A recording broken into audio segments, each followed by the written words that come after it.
un projet du ministère de la Santé financé par l'Agence française de développement à travers le PDFC à hauteur de 22,5 millions d'euros.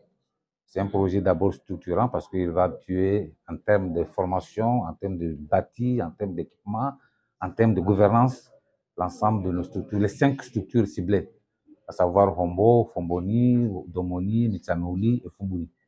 Donc aujourd'hui, il y a une partie de ce fonds qui est dédiée à l'amélioration de l'école de médecine santé publique.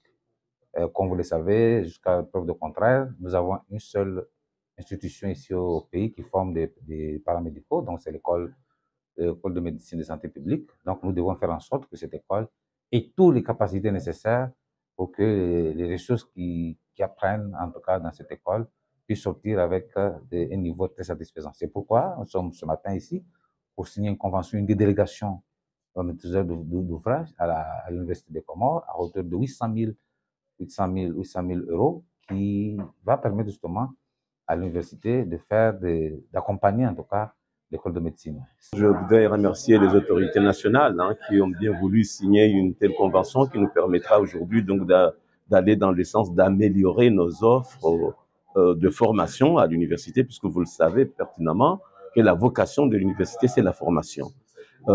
C'est la formation et effectivement, nous avons ici la composante école de médecine et de santé publique qui forme les paramédicaux.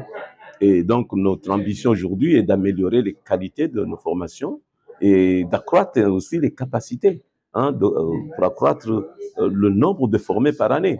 Nous avons aujourd'hui une possibilité de former une cohorte qui ne dépasse pas la 150 pas de promotion, et c'est encore largement insuffisant par rapport aux attentes des Comores.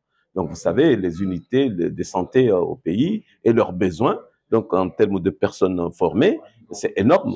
Donc, ce qui voudrait dire qu'il y a un impératif d'améliorer et les qualités et les capacités donc, de cette école de santé. Et quelles sont les retombées?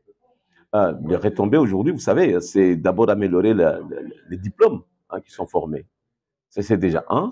Ensuite, c'est d'arriver à construire, si vous me permettez, des espaces où nous pourrons accueillir un plus grand nombre de personnes par rapport à aujourd'hui.